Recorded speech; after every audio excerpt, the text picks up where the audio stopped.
sois meu pastor, ó Senhor, nada me faltará se me conduzis. Aleluia, aleluia. Em grandes passagens me leva a descansar, em fontes bem tranquilas as forças retornar. Vós sois meu pastor, ó Senhor, nada me faltará se me conduzis. Aleluia, aleluia.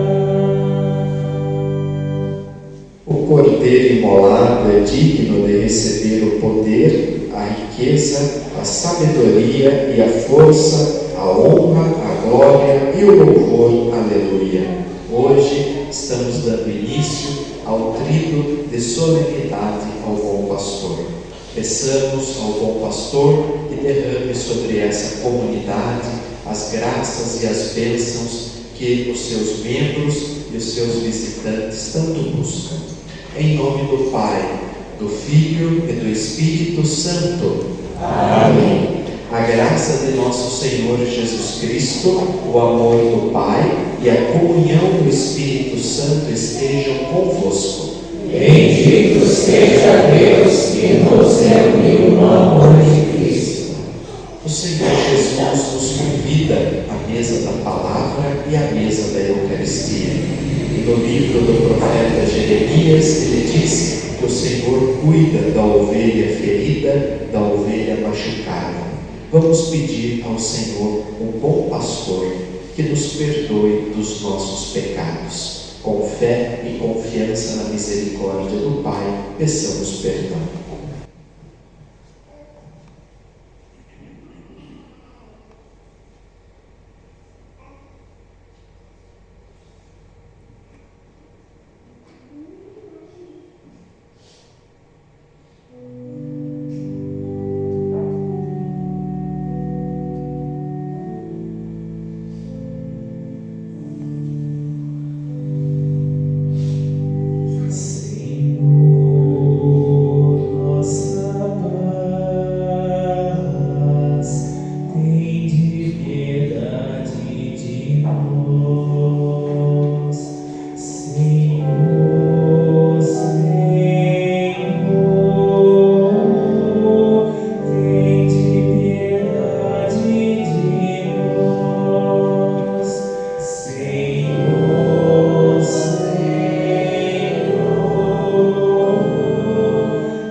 perdoe os nossos pecados e nos conduza à vida eterna. Amém.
Concede-nos, Deus Todo-Poderoso, que, tendo conhecido a graça da ressurreição do Senhor, possamos, pelo amor do vosso Espírito, ressurgir para uma vida nova. Por nosso Senhor Jesus Cristo, vosso Filho, que é Deus, e convosco vive e reina, na unidade do Espírito Santo, por todos os séculos dos séculos. Amém.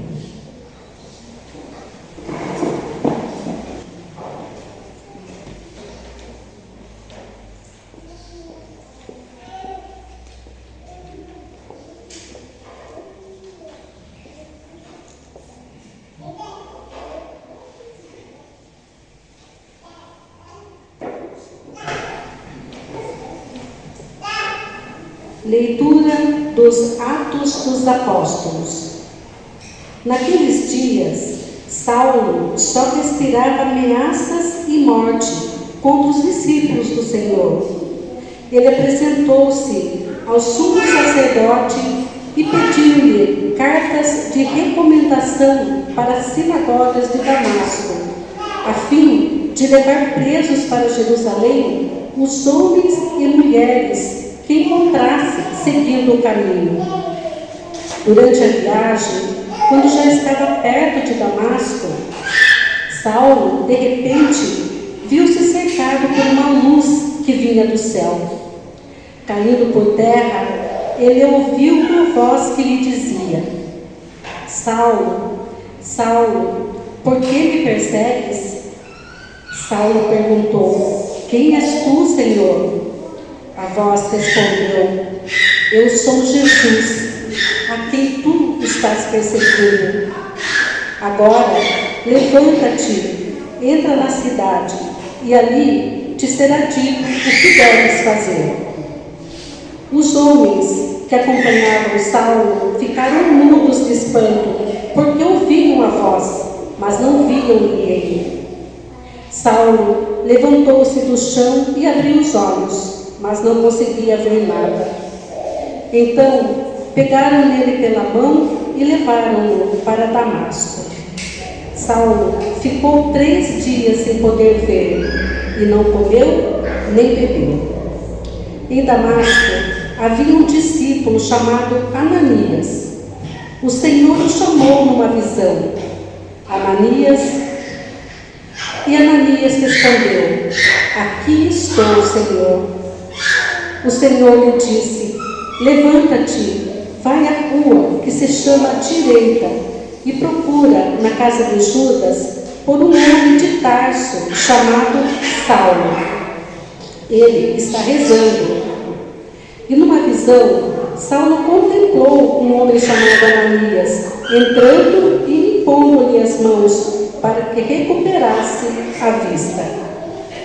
Ananias respondeu: Senhor, já ouvi muitos falarem desse homem e do mal que fez aos teus fiéis que estão em Jerusalém. E aqui em Damasco ele tem plenos poderes recebidos dos sumos sacerdotes para prender todos os que invocam o teu nome. Mas o Senhor disse a Ananias: Vai, porque esse homem é um instrumento que escolhi para anunciar o meu nome aos pagãos, aos reis e ao povo de Israel.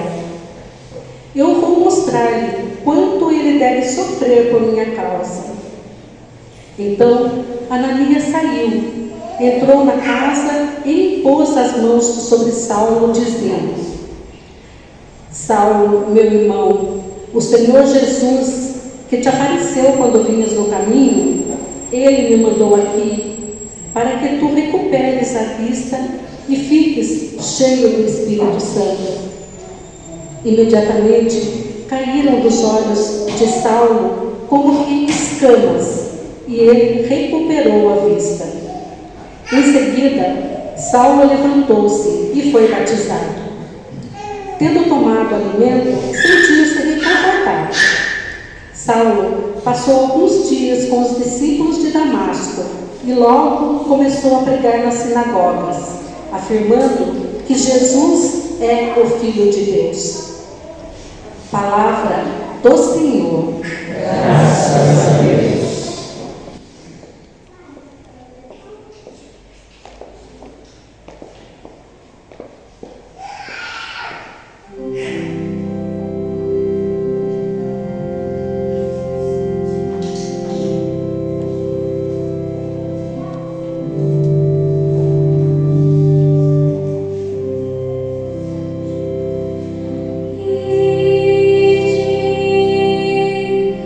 Por todo o mundo e a todos pregai o Evangelho.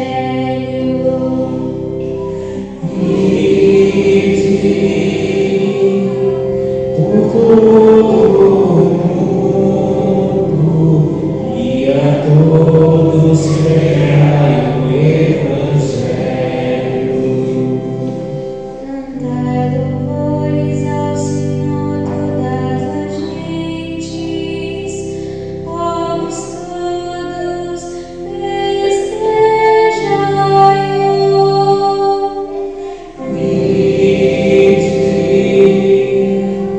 Por todo o mundo e a todos pregai o Evangelho.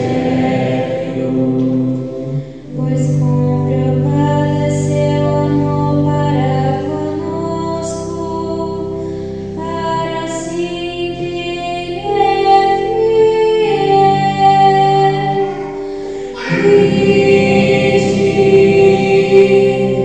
Por todo o mundo e a todos pregai o Evangelho.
O Senhor esteja convosco. Ele está no meio de nós. Proclamação do Evangelho de Jesus Cristo, segundo João.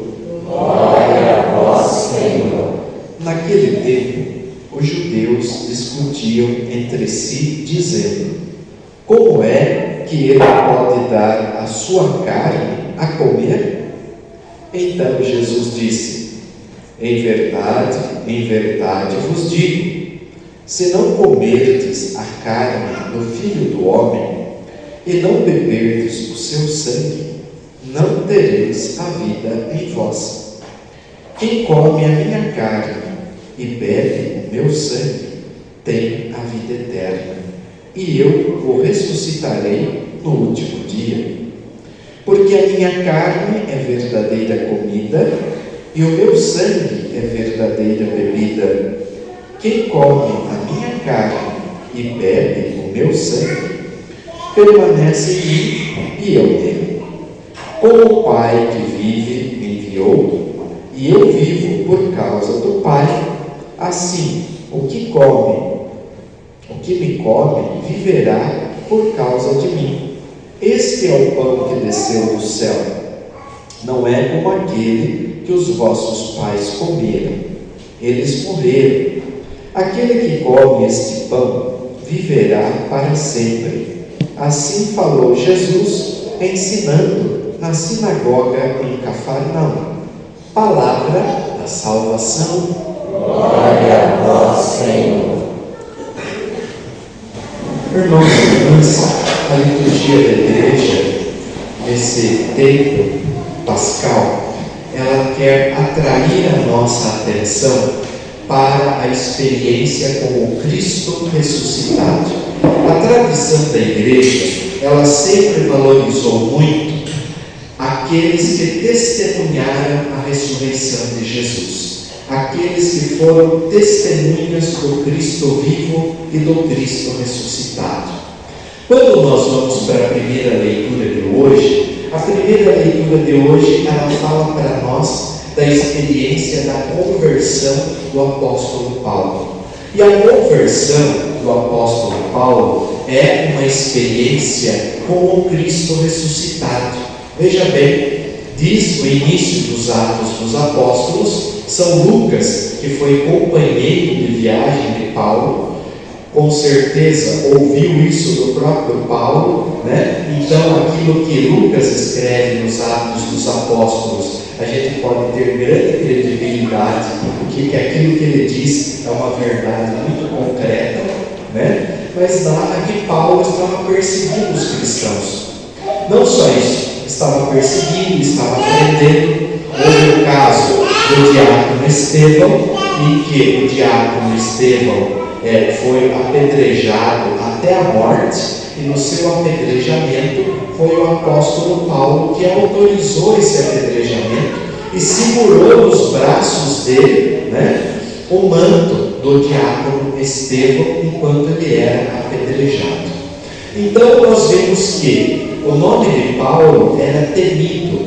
Paulo era visto como um perseguidor, como um tirano, alguém que só fazia as pessoas sofrerem. Aquelas pessoas que seguiam Jesus e queriam viver a fé cristã eram terrivelmente perseguidas por ele.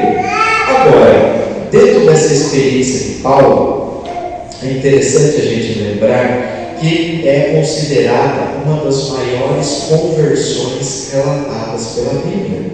Mas por quê? Porque Paulo teve uma experiência direta e pessoal com o Cristo ressuscitado. Ele até fala em uma das suas cartas que o Senhor apareceu para ele como um abortivo. E Jesus apareceu no cenáculo para os apóstolos, apareceu para Tomé, né? Mas ele não estava entre os 12. Ele não estava entre aqueles que foram seguidores de Jesus, que caminharam com Jesus durante 3 anos, durante o ministério público de Jesus. Paulo, pelo contrário, estava perseguindo os cristãos, os seguidores de Jesus. E relata o texto de hoje que Paulo, na viagem a Damasco, ele já estava com cartas do sumo sacerdote para prender. Traduzindo hoje, talvez, uma linguagem mais atual, se ele fosse oficial da justiça, Paulo estaria com mandado de prisão para ser cumprido, né, contra esses cristãos lá de Damasco que estavam anunciando a palavra de Deus. E lá foi Paulo na sua viagem. E no meio da viagem, Jesus aparece para Paulo. E é uma luz tão forte, mas tão forte, que Paulo ficou cego. E Paulo não enxergava nada, ele apenas via aquele clarão, aquela luz muito forte, e a voz de Jesus que falava com ele: Saulo, Saulo, por que me persegues? E Paulo, sem entender muito o que estava acontecendo, diz para ele: Senhor, o que queres que eu faça? E aí Jesus diz para ele: vai até a cidade e lá te será dito o que deve dizer. Os que estavam com Paulo, os companheiros de viagem, diziam que não viam nada, não conseguiam ver nada, mas eles escutavam a voz de Jesus que falava com Paulo. E o que aconteceu? Paulo vai até a cidade de Damasco, e lá Paulo fica 3 dias sem comer, sem beber, e sem enxergar. Agora é interessante, Quantos dias Jesus ficou no sepulcro? Quantos dias o corpo de Jesus ficou na sepultura? 3 dias. Interessante Paulo ficar 3 dias fechado num quarto, sem comer, sem beber, sem se alimentar. Já é um grande sinal que ali morria Saulo, e ali começava a ressuscitar quem? Paulo. Ou seja, a experiência com o Cristo ressuscitado começa a produzir na vida de Paulo a morte do homem velho e o renascimento do homem novo. E Ananias estava em oração, e o Espírito Santo revela para Ananias: Ananias, você vai na casa do curtidor lá, e você vai entrar e vai rezar pelo Saulo, vai impor as mãos sobre ele, porque ele é um instrumento valioso para mim, para anunciar o Evangelho às nações. Acho que Ananias deve ter aberto bem os 2 olhos. Será que é verdade essa revelação? Será que é real isso que eu estou ouvindo? Esse que tem perseguido cristãos, esse que tem autorizado até apedrejamento de diácono, até a morte, é sobre esse homem que quer que eu vá orar por ele? No entanto, o Espírito Santo dizia: vai porque ele é um instrumento. Enquanto Ananias orava, o Espírito Santo dava a mesma visão para Saulo, onde ele estava no quarto sem enxergar, em que um homem entrava e impunha as mãos sobre ele, e ele recuperava a vista. E o que acontece? Saulo vai até a casa, impõe as mãos sobre Ananias vai até onde Saulo estava, impõe as mãos sobre Saulo, cai-se dos olhos de Saulo como que escamas, e ali Saulo começa a ver. Pediu alimento, se alimentou, sentiu-se fortalecido, foi ter contato com os primeiros cristãos da comunidade e se tornou o maior missionário da história da igreja. Um homem que anunciou e pregou o Evangelho para todos os cantos da terra. Mas por quê? Saulo se encontrou com quem? Com Jesus ressuscitado. E para nós, na igreja, onde está Jesus ressuscitado por excelência? Na Eucaristia. Então, o encontro que nós temos com Jesus ressuscitado, para nós católicos, é a Eucaristia. Então veja que interessante que no Evangelho de hoje, os judeus, Jesus estava numa sinagoga pregando sobre o pão da vida, e os judeus estavam: esse homem está doido. Esse homem não sabe o que ele está dizendo. Ele está querendo dar a carne dele para a gente comer.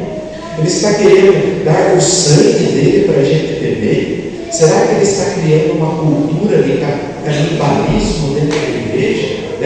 Ou dentro da sinagoga? Como que pode isso? E Jesus disse: olha, se vocês não comerem a minha carne e se vocês não beberem o meu sangue, vocês não terão vida em vós mesmos. Aquele que come a minha carne e aquele que bebe o meu sangue tem a vida eterna, e eu o ressuscitarei no último dia. Aqui já basta para fazermos uma pausa. 2 coisas importantíssimas que a Eucaristia nos dá. Primeiro, a certeza que o nosso corpo, depois que for enterrado lá no cemitério pelos nossos entes queridos, se nós comungamos, se recebemos a Eucaristia, estando devidamente preparados para isso, aquele corpo que vai ser sepultado lá no túmulo vai ressuscitar. Um corpo novo, glorioso, como o corpo de Jesus. Esse é o primeiro ponto. E no credo nós professamos: creio na ressurreição da carne. Muito bem. Segunda coisa, a Eucaristia, ela nos assegura a imortalidade da alma, para que quando nós morrermos, até recebermos o corpo glorioso, nós temos uma alma imortal. E essa alma imortal, ela esperará na glória e na eternidade ao lado de Jesus, a ressurreição do nosso corpo. Isso significa o quê? Que a Eucaristia, ela nos dá a certeza da ressurreição da carne no último dia, e a Eucaristia nos dá a certeza da salvação da nossa alma. Por quê? Quando morremos, não experimentaremos a condenação. Quando morremos, não experimentaremos a morte eterna, mas vamos experimentar a vida eterna, a salvação eterna. Por isso que Jesus fala: tem que comer a minha carne, tem que beber o meu sangue, porque aquele que come a minha carne e bebe o meu sangue, eu viverei nele e ele viverá em mim. Então veja, participar da Eucaristia não é apenas participar de uma celebração, mas é deixar que a nossa vida seja absorvida pela vida de Jesus e também Jesus também, nós absorvermos a vida de Jesus, viver como ele viveu, praticar as boas obras como ele praticou. Por isso, tem até uma música que nós cantamos, eucarística, de canto da comunhão, que diz assim: comungar é tornar-se um perigo. Por quê? É tornar-se um outro Cristo, é tornar-se uma chama ardente do amor de Deus. Então, nós vemos que a Eucaristia é essa experiência viva e real com Cristo ressuscitado. Por isso que muitos santos da igreja valorizam muito a Eucaristia. Santo Afonso Maria de Ligório, ele dizia assim, que as comunhões que nós fizermos aqui na terra e as adorações do Santíssimo que nós fizermos aqui na terra, as visitas que nós fizermos ao sacrário para adorar Jesus, elas terão para nós um peso incomensurável de glória na eternidade. Elas nos ajudarão muito na nossa entrada no céu. Por isso que a Eucaristia é esse segredo, esse amor extraordinário de Deus. Jesus aceitar ficar prisioneiro num pedacinho de pão, e não é mais pão, mas é o seu corpo, sangue, alma e divindade para nos alimentar. Como diz São João Vianney, o cura d'Ars, a hóstia existe para se consumir de amor no coração humano. Assim como diz Santa Teresinha do Menino Jesus, o lugar preferido de Jesus, quando ele deixa aquela âmbula dourada onde ele fica no sacrário, é vir habitar e morar no nosso coração.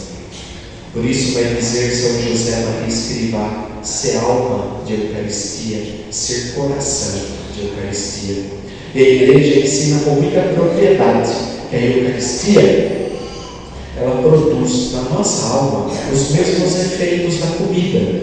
A gente precisa tomar café da manhã, almoçar, jantar todos os dias. Por quê? A comida, ela tem uma finalidade terapêutica para nós. Ela nos fortalece, ela nos alimenta, ela produz energia para o nosso corpo, ela nos dá a capacidade de sermos pessoas saudáveis.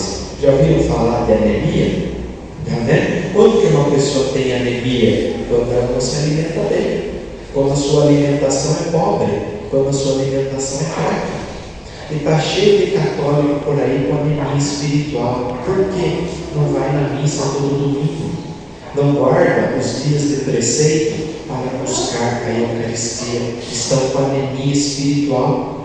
Aquilo que a comida produz na nossa saúde, a Eucaristia produz na nossa alma. Ela nos fortalece espiritualmente, ela nos renova, ela nos cura, ela nos liberta, ela nos fortalece. Me lembro uma vez de um testemunho contado por um padre, em que ele conheceu um amigo padre que estava muito doente com leucemia. Estava com a leucemia no estágio bem avançado, ele muito abatido por causa da leucemia, ele chegou para o amigo padre que estava doente e falou: meu irmão, você está na fonte de graça todos os dias. Quando você celebra a Santa Missa, você comunga o corpo e o sangue de Cristo, Jesus vivo, Jesus ressuscitado. Quando você comungar, pede para Jesus fazer uma transfusão de sangue em você. Pede para Jesus curar o seu sangue que está tomado pela leucemia. Pede para Jesus fazer esse milagre. Ele olhou para o padre, um pouco assim receoso, sorriu e disse: tá bom, eu vou pedir. E aí, a partir daquele dia, todas as vezes que ele comungava o corpo e o sangue de Cristo na missa, ele pedia o milagre da cura da leucemia. E o que aconteceu com ele? Depois de um mês ele fazendo essa oração, ele foi renovar todos os exames dele, todos os exames oncológicos, para acompanhar a evolução da doença. E quando chegou o resultado do exame, os médicos ficaram surpresos, mandaram chamar ele para uma conversa muito especial. E aí, não satisfeitos, pediram para repetir todos os exames. E repetiram todos os exames, porque acharam que tinham trocado o exame dele com outra pessoa, mas repetiram todos os exames. E o médico disse: eu só posso dizer uma coisa, isso aqui é um milagre. Mas por quê? Porque o sangue do Senhor não tem mais nenhum foco de leucemia. Seu sangue não tem nenhuma célula cancerosa mais. Seu sangue está totalmente limpo. E o que mais está chamando a minha atenção é que o tipo sanguíneo que o Senhor tinha era outro. O que o Senhor tem hoje não era o tipo sanguíneo que o Senhor tinha. E foram investigar, era o mesmo tipo sanguíneo das mulheres judaicas da época da Virgem Maria. Isso quer dizer o quê? Que Jesus, de fato, fez uma transfusão de sangue na vida dele. E ele foi totalmente curado da leucemia. Porque Jesus disse: a minha carne é verdadeira comida, meu sangue é verdadeira bebida. Quem come a minha carne e bebe o meu sangue viverá eternamente. Uma mulher um dia acreditou que se ela tocasse na orla do manto de Jesus, ela seria curada de uma hemorragia. E nós que recebemos Jesus dentro de nós, dentro do coração. O seu anjo da guarda, quando você comunga Jesus, ele se ajoelha para adorar Jesus que entra dentro do seu coração. Porque os anjos do céu não podem receber a Eucaristia como nós recebemos. Só nós temos esse privilégio. Quando o anjo da guarda fica sabendo que você vem da igreja para participar da missa, para participar da celebração, o seu anjo da guarda fica muito feliz, porque ele vai poder adorar Jesus vivo dentro do seu coração na hóstia consagrada. Por isso, tenha esta certeza, esta convicção, encontrar-se com Jesus ressuscitado, para nós católicos, é encontrar-se com Ele na Eucaristia. E para terminar, vou contar um episódio em que um artigo que um jornalista católico, um professor católico, que escrevia muito artigos nos jornais aqui da cidade, ele conta uma experiência interessante. Um dia ele chegou lá na igreja Nossa Senhora dos Prazeres, que na época não era nem catedral ainda, nós não éramos diocese, pertencíamos à diocese de Sorocaba, mas era comum lá, todo sábado às 6 da tarde, ter casamento na paróquia. E ele chegou e estava terminando o casamento. E quando ele foi para participar da missa, mas ele chegou no final do casamento quando a noiva estava saindo. Com o noivo, depois do casamento praticamente encerrado.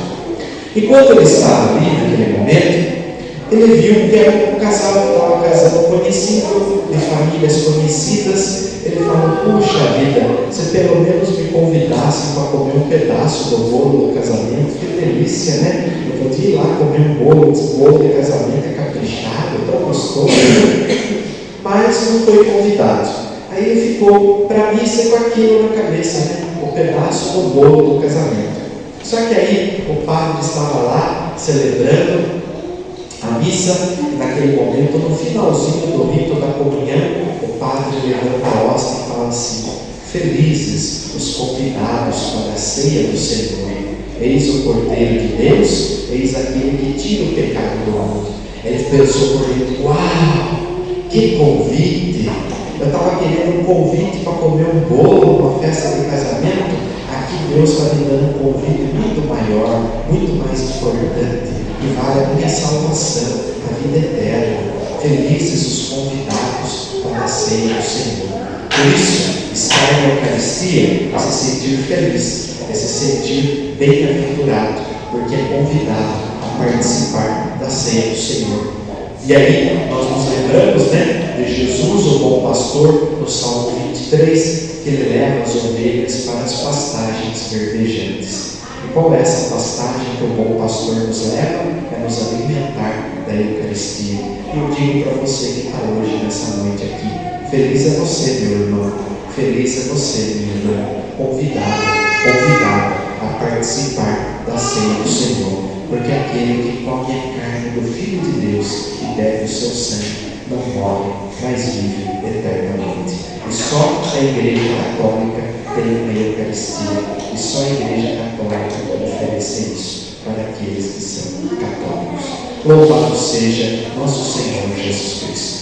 Para sempre seja louvado.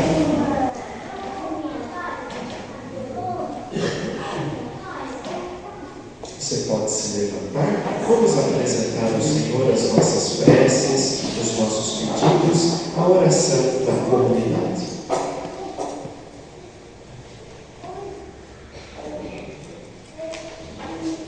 Irmãos e irmãs, Jesus escolheu, preparou e chamou Paulo para que ele levasse o seu nome a toda parte. Oremos pelos que continuam esse trabalho, dizendo: Cristo, ouvi as nossas súplicas. Cristo, ouve as nossas súplicas.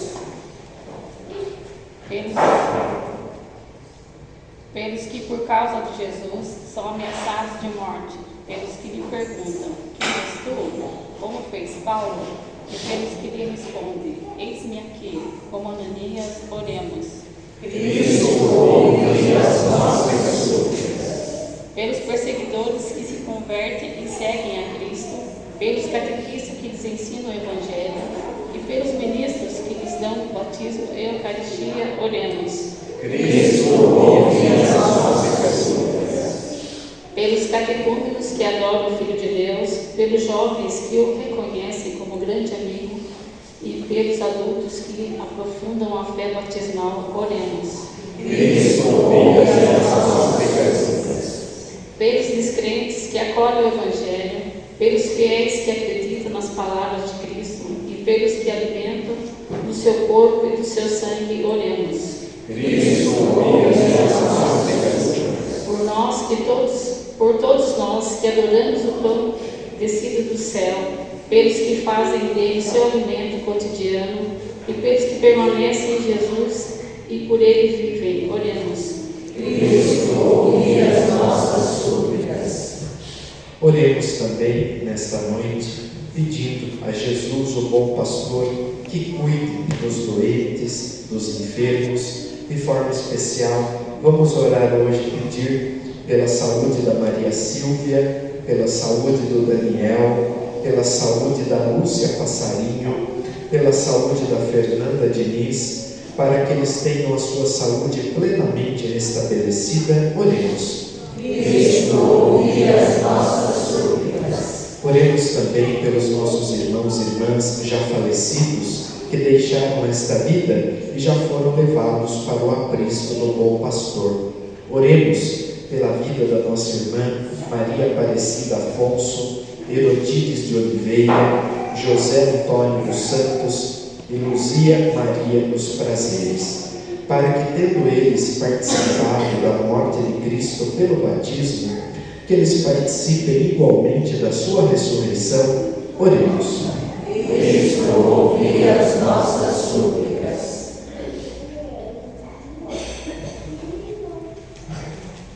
Senhor Jesus, pão vivo descido do céu, dai-nos hoje fome e sede de vós, e no último dia a ressurreição e a vida eterna. Vós que viveis e reinais pelos séculos dos séculos. Amém. Podem sentar-se para o canto da partilha dos dons.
Senhor Jesus nos comunicou o seu Espírito, com alegria e a liberdade de filhos, digamos juntos: Pai nosso, que estás nos céus, santificado seja o vosso nome.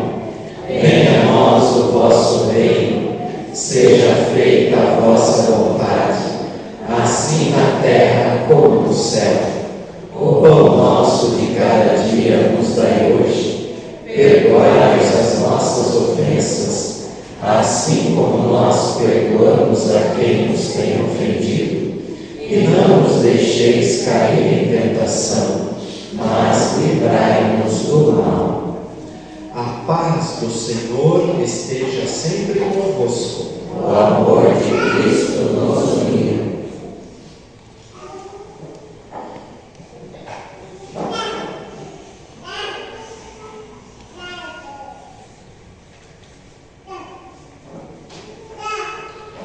O crucificado ressurgiu dos mortos e nos redimiu. Aleluia. Felizes os convidados para a ceia do Senhor.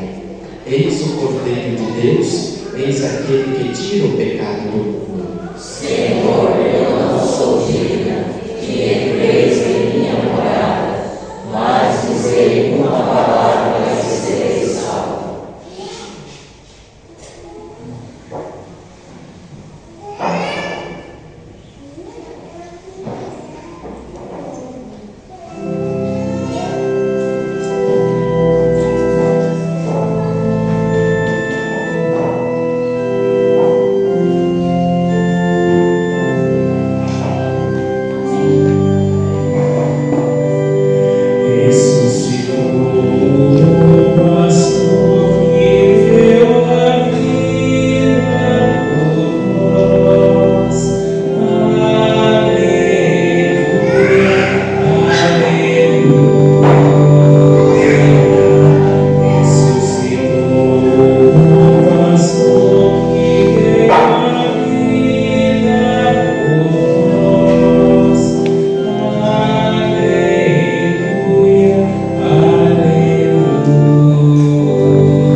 orientado, Senhor, com os dons deste sagrado mistério.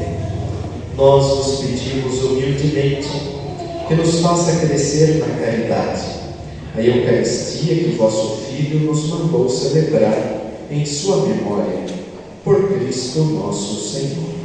Amém. Ave Maria, Cheia de graça, o Senhor é convosco. Bendita sois vós entre as mulheres, bendito é o fruto do vosso ventre, Jesus. Santa Maria, Mãe de Deus, rogai por nós, pecadores, agora e na hora de nossa morte. Amém. Podem sentar-se um instante para os avisos da comunidade.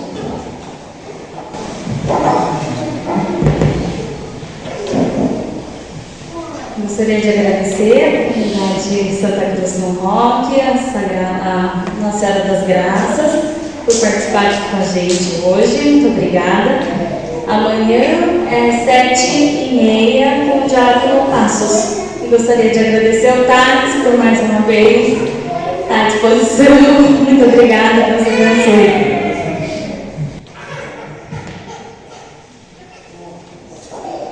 Vamos então pedir a bênção de Deus para o encerramento da nossa celebração.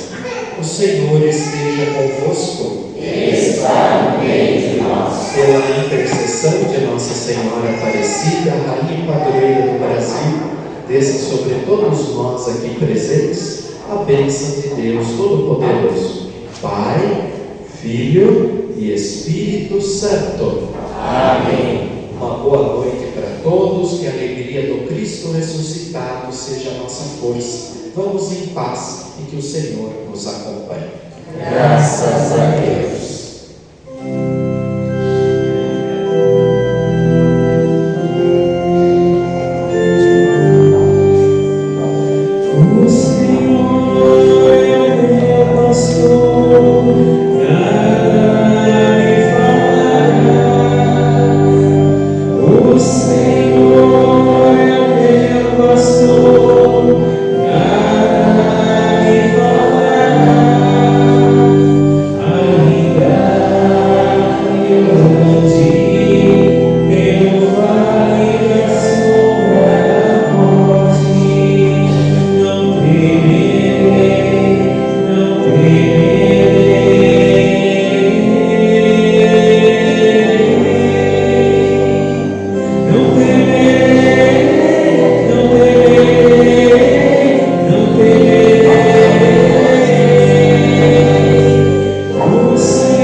Põe o manual para tirar. O senhor está sumido. Hein? É braço, fazendo fisioterapia do braço. Fisioterapia do braço. Ah, então tá bom. Por isso Pode que eu explicar. filmar só o áudio só. Não pode levantar o braço. Mas tá bom. Melhoras para o senhor. Então. Obrigado.